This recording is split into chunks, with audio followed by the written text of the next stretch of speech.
Hello friends and welcome back. Today I've got another Once Upon a Book Club unboxing for you. You might have noticed that I did one fairly recently. That was their November box, and today I've got their December box for you. So we've been a little bit behind when it comes to Once Upon a Book Club boxes because they had a lot of shipping problems. This is partly due to the current circumstances, but also because they collaborated with a shipping company that really didn't do what they promised, and now they've decided to do their own shipping, so I feel like that's gonna make a big difference. Per usual, I have read the book, opened the gifts, put everything back the way I found it so I can share it with you guys.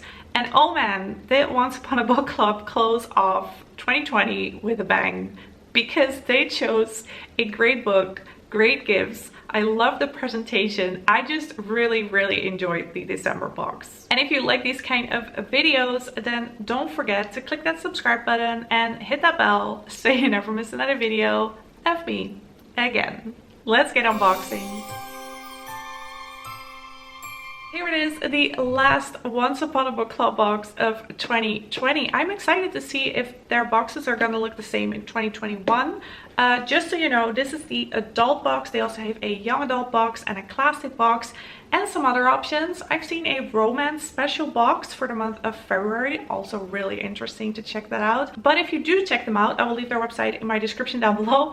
Don't forget to use my discount code LeandaBooks10 to get 10% off your first purchase, which is quite a lot for a discount code, so just saying. Now let's take our first look. When you open the box, the book club kit is on top, and then beneath that the gifts that we got this month. And the book that came along with it is The Lost Love Song by Minnie Darke. As always, we're gonna first discuss the book, and this will be a spoiler-free review.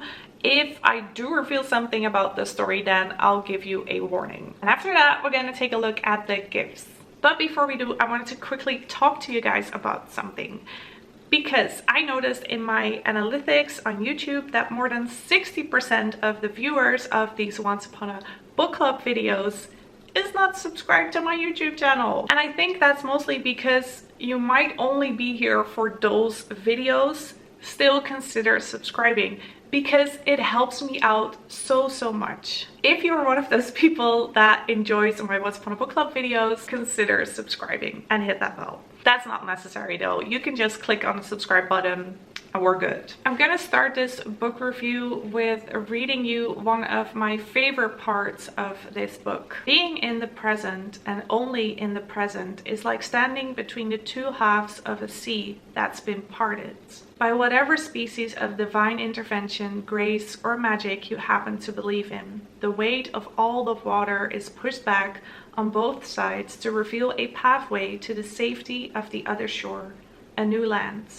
The past and the future, though, are powerful forces that can only be held back for so long, and Ari hadn't quite reached the far side when they come crashing back together, knocking him sideways, sending him tumbling in a turbulent ocean of thoughts and memories. The story starts off with a happy couple. We have Diana, who is a concert pianist, and Ari, who is this tech guy. The night before Diana goes on another tour, she writes an entrancing love song. But sadly, Diana never gets to play this song for Ari. Somehow the song finds its way around the world. It transforms with every musician, but never seems to lose its beautiful melody and emotions. One day, the song finds its way to Evie, a confused poet in search of a real home. And while she's playing this song on her guitar, or at least trying to play the song from memory, a lost and mourning tech guy walks up to her. This was definitely an emotional read. So the first few chapters made me shed a tear. Halfway through, I cried. And then at the end, I just got this warm, cozy feeling and closed the book with a smile. I thought about how to describe this book, and for me it felt like falling. Let me explain. So when you fall, you hurt. You probably cry, but then you get up, you get a cuddle, and you smile, and life goes on. You might have guessed, but a big theme in this book is grief and loss and finding out who you are without your significant other. When a relationship ends, and especially when it's involuntary or something that goes beyond your reach, it feels like losing a limb. And one of the hardest things to do after such a loss is reinventing yourself. Who am I without this other person that has been in my life for such a long time and every day? And I think the author does an amazing job of describing that journey. She lets you connect with the characters in the present without losing sight of the past. And I think Leanda, who is a side character and one of Ari's friends, describes this best. It's just awful, Ari. That's all there is to it. It's just awful. And I feel like that's such a good thing to say, because you are acknowledging their feelings.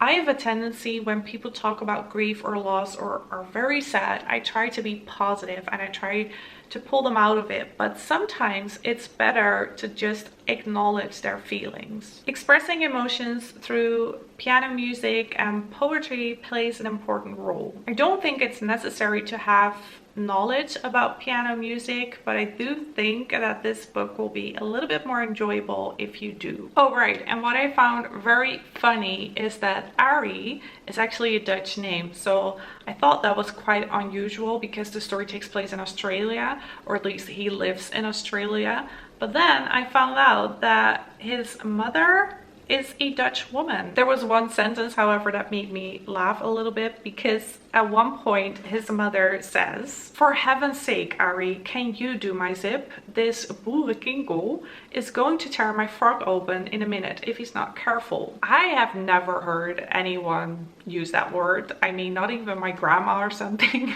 We don't use that word. I know the words, but it's just not a word that we use. Maybe 50 years ago. But not nowadays. So I found that pretty funny that the author specifically chose boerenkinkel. Despite it being about loss and grief, the book is also about finding your happy ending. And that is probably the one thing that I didn't really like about this book. The author takes that a little bit too far, because literally everyone in this book gets a happy ending. And not just a happy ending, but a perfect ending. That just made it a little bit less credible, but it did make me smile when I closed the book. I really enjoyed it. It reminded me of The Power of Music, and I gave it 4 stars. Sorry for the bad lighting, by the way, guys, but the sun and the clouds are messing up my lighting, so I've decided to just close all the blinds and use my ring lights. YouTube problems, am I right? It's time for the gifts, and I am so excited to show you because we got some really good ones. First up, we had to be very patient for the December book pick, because the first posted is on page 186, which is like halfway through the book. In this part, we follow Evie, who is kind of lost and doesn't really know where to go next. So she is sitting in a car and she is looking at a map. I'm probably gonna butcher all the names, so bear with me. She wouldn't want to live right in Perth, but Fremantle was a possibility. Or she could go further south to Margaret River or Augusta or Albany. Scanning this sector of the map, she spied the word Esperance, printed in neat round letters on the edge of the country's south coast. Espérance, a word for hope, left behind by French explorers. There were worse ways to choose a destination than by its name. Evie had no map pins, but she did have earrings, so she put a small silver star stud through the paper at Espérance. The next earring, a crescent moon, she pushed into the township of Belgian in the New South Wales hinterland, for no other reason than because this was a profoundly pretty part of the country. Lush, green and hilly, yet not at all that far from the coast, and because he had passed through there a few times and liked the atmosphere. The corresponding gift is this one, and I tried to put it back, didn't quite work out, but you get the idea. We remove this. Travel in style with the deluxe travel edition of the legendary scratch map. This smaller, more elaborate version features geographical and demographic details, revealing fresh and vibrant colors as you scratch off the places you have visited. The back of the map is populated with beautifully illustrated facts and records from all over the globe. So I am really excited about this gift because it's a map of the world and you can scratch it and it has fun facts. So that's, I think, a perfect gift for a bookworm. And there's even an extra gift inside. We also read about Evie using her earrings as map pins, and we got those. Evie's earrings. The little moons are definitely my favorites. I didn't take a look at the map yet, so let's try to get it out.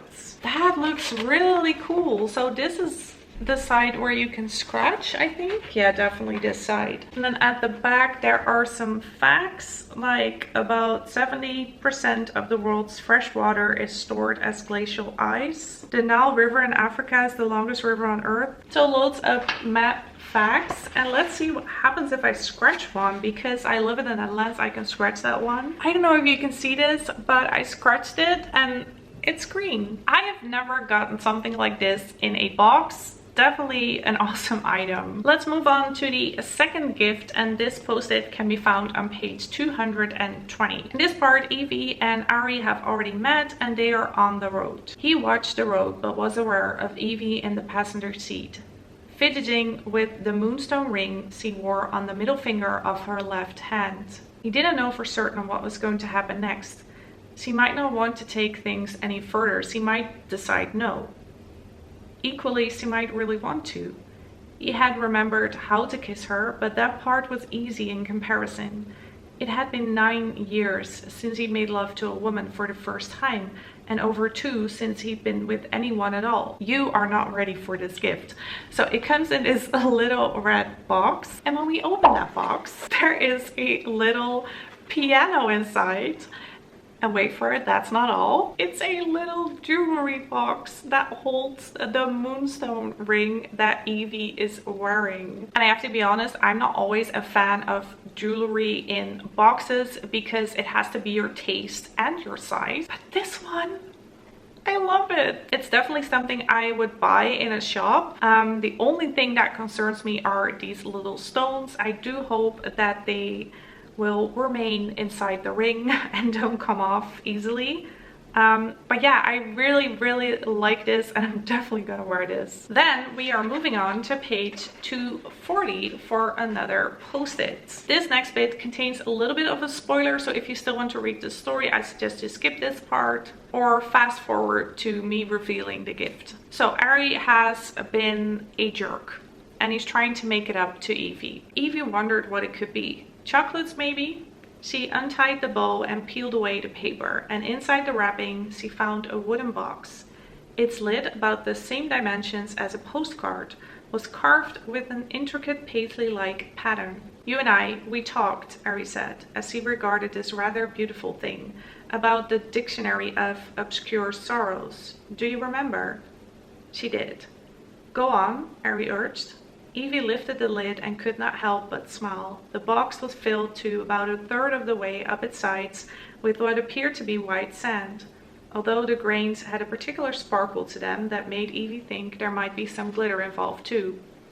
Wedged into the sand at an angle was a small glass vial, stoppered with a cork. Inside this little vessel was a slip of paper, a message in a bottle. Evie opened it and used the tips of her fingernails to catch the edge of the paper and draw it out. The words were carefully, elegantly handwritten. Esselveru.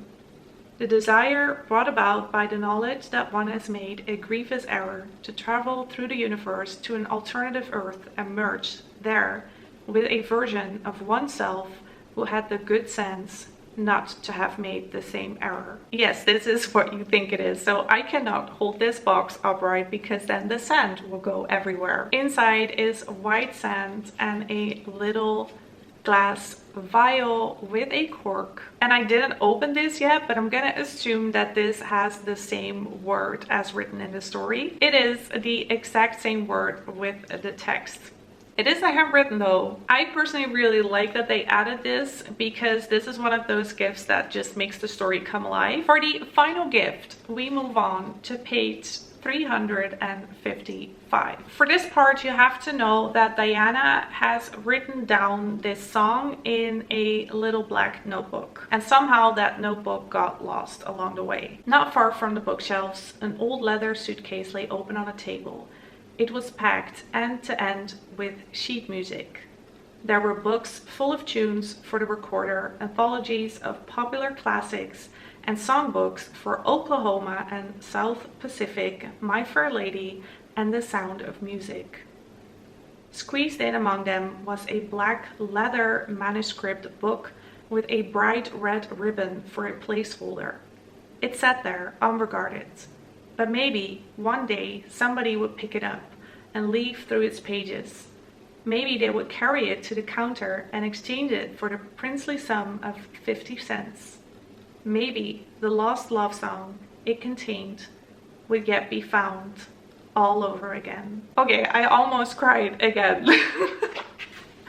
Ah, that's so moving. Anyways, the corresponding gift is this box with hearts all over it, and inside, and again a gorgeous gift, is the notebook. So it has this beautiful gold quote on front: music is the last thing we forget. And this is a quote from the book. There's a beautiful ribbon, and it even comes with a pen. Sadly, the notebook doesn't come with its own love song, but I do think it is really pretty. Those were all the gifts, so that leaves us with the book club kits. Inside you can find a conversation with the author, the discussion questions, and the read-along dates. And at the back you can make the soundtrack of your life playlist, which I think is really cute, but I'm not going to use it because I already have a lot of playlists online. I really enjoyed this box. I had so much fun with it.